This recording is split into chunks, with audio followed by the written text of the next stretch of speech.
ونشهد أن لا إله إلا الله وحده لا شريك له ونشهد أن محمدا عبده ورسوله أما بعد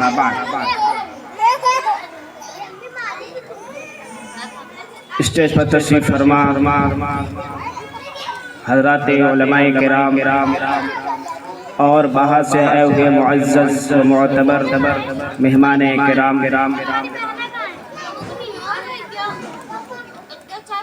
طبیعت بالکل ٹھیک نہیں ہے، سر میں درد ہے، لیکن آپ لوگوں نے بلایا ہے، کھلایا ہے، پلایا ہے تو حق تو ادا کرنا پڑے گا۔ چند منٹ آپ سے گفتگو کروں گا۔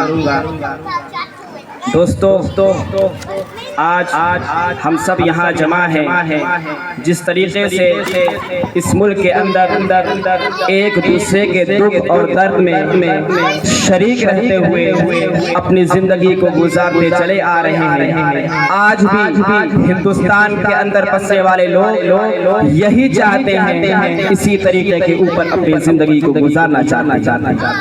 اس ملک کے اندر نہ جانے کتنے دھرم کے لوگ موجود ہیں، ہمارے درمیان اختلاف ہو سکتا ہے، ان کا دھرم الگ ہے، ہمارا دھرم الگ ہے، ان کے عبادت کرنے کا طریقہ الگ ہے، ہمارے عبادت کرنے کا طریقہ الگ ہے، لیکن اس کے باوجود دھرم سے اوپر ہم تمام کے تمام ایک اللہ کے بندے ہیں۔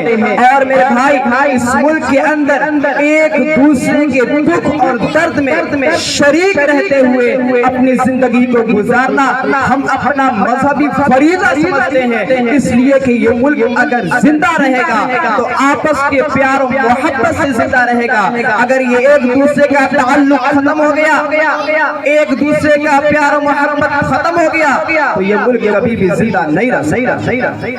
اس ملک کی آزادی کے لیے جو قربانیاں دی گئی ہے وہ صرف غیر مسلموں نے نہیں دی، وہ صرف سکھوں نے نہیں دی، وہ صرف عیسائیوں نے نہیں دی، بلکہ تمام کے تمام لوگ، چاہے مسلمان ہو، چاہے ہندو ہو، چاہے سکھ ہو، چاہے عیسائی ہو، چاہے کسی بھی دھرم سے تعلق رکھنے والے ہو، جب بند مٹھی کی طرح ایک جگہ آ کر انگریزوں کا مقابلہ کیا تب جا کے یہ ملک ہمارا آزاد ہوا۔ 150 سال تک ہمارے بڑوں اور بزرگوں نے اس ملک کی آزادی کے لیے اپنی جان کو قربان کر دیا، پھانسی کے پھندوں کو چوما۔ آپ تاریخ کو اٹھا کر دیکھیے کہ دہلی سے لے کر خیبر تک کوئی درخت ایسا نہیں تھا کسی درخت پر کسی مولوی کی گردن رکھی۔ ہم نے اس طریقے سے قربانیاں دی۔ آج بہت آسانی کے ساتھ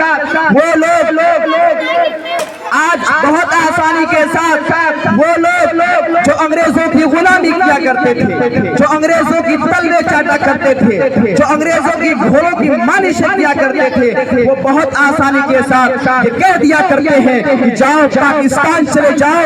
ارے میں ان کو یہ کہنا چاہتا ہوں، اسی گلی کی ہے خاک سے، اسی گلی کی ہے خاک سے یہی خاک اپنی ملائیں گے، اسی گلی کی ہے خاک سے یہی خاک اپنی ملائیں گے۔ نہ بلائے آپ کے آئے تھے، نہ نکالے آپ کے جانے، یہ ہمارا اپنا ملک ہے، یہ ہماری اپنی دھرتی ہے، یہ ہماری اپنی دھرتی ہے، یہ ہماری اپنی زمین ہے. ہم پیدا ہوئے اسی ملک کے اندر پیدا ہوئے، بڑے ہوئے اسی ملک کے اندر بڑے ہوئے، اور میرے بھائی جوان ہوئے اسی ملک کے اندر جوان ہوئے. اور یاد رکھو یاد رکھو یاد رکھو، جب مریں گے اسی ملک کے اندر دفن ہو جائیں گے. کوئی ہم سے ہماری وفاداری کا ثبوت نہ مانگے.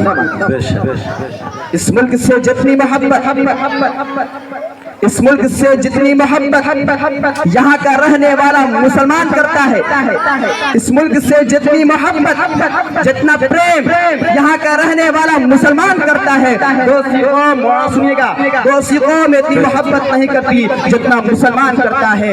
ملے گی منزل مقصود، ملے گی منزل مقصود یہ ایمان رکھتے ہیں، ملے گی منزل مقصود یہ ایمان رکھتے ہیں. ہم اپنی رہنمائی کے لیے قرآن رکھتے ہیں.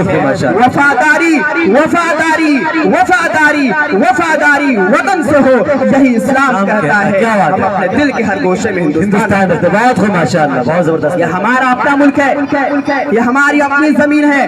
آج حکومت کے اوپر بیٹھے ہوئے لوگ مسلمانوں کے ساتھ ناانصافی کر رہے ہیں، مسلمانوں کو ڈرانے دھمکانے کی کوشش ہو رہی ہے.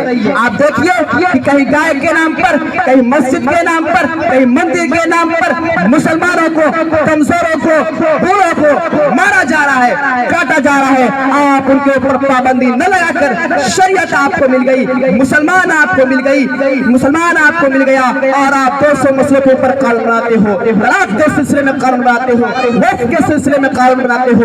یاد رکھو یاد رکھو مسلمانوں، یاد رکھنا مسلمانوں، یاد رکھنا مسلمان آسمان کے نیچے اپنی زندگی کو گزار سکتا ہے، مسلمان بھوکا کو سو سکتا ہے، لیکن اپنے دین اپنے مذہب کو چھوڑ دیں گے ہرگز ہرگز ہرگز. جب تک جسم کے اندر جان باقی رہے گی، جب تک طاقت باقی رہے گی، ہم اس ملک کے اندر اپنی شریعت کے ساتھ زندہ رہیں گے، اپنی نمازوں کے ساتھ زندہ رہیں گے، اپنی ٹوپی کے ساتھ زندہ رہیں گے، اپنی داڑھی کے ساتھ زندہ رہیں گے، اپنی نوافل کے ساتھ زندہ رہیں گے، اپنی سنتوں کے ساتھ زندہ رہیں گے. اور صرف مسلمانوں کا ہی مسئلہ نہیں، بلکہ اس ملک کے اندر بسنے والے لوگ چاہے کسی بھی دھرم سے تعلق رکھنے والے ہوں، اس ملک کا قانون، اس ملک کا آئین، اس ملک کا دستور اس کو اجازت دیتا ہے کہ جو جس مذہب سے تعلق رکھتا ہے اس کے مطابق اپنی زندگی گزارے. اور میرے بھائی ایک پاگل اٹھا ملک سے، عجیب قسم کا پاگل انسان، اور خط لکھ دیا ان مدرسوں کو بند کر دیا جائے، ان مدرسوں کو بند کر دیا جائے. یہ مدارس دہشت گردی کے اڈے ہیں، ان مدرسوں میں دہشت گردی سکھلائے جاتے ہیں. ارے اس بے وقوف کو پتہ نہیں کہ مدارس اسلامیہ کا ہندوستان کے اوپر اتنا بڑا احسان ہے کہ اگر یہ مدارس اسلامیہ نہ ہوتے تو خدا کی قسم یہ ملک کبھی بھی آزاد نہیں ہو سکتا. میرے مدارس نے ایسے جیالوں کو پیدا کیا، ایسے سپوتوں کو پیدا کیا، ایسے نوجوانوں کو پیدا کیا، ایسے بہادروں کو پیدا کیا جو انگریز سے ٹکرا گئے.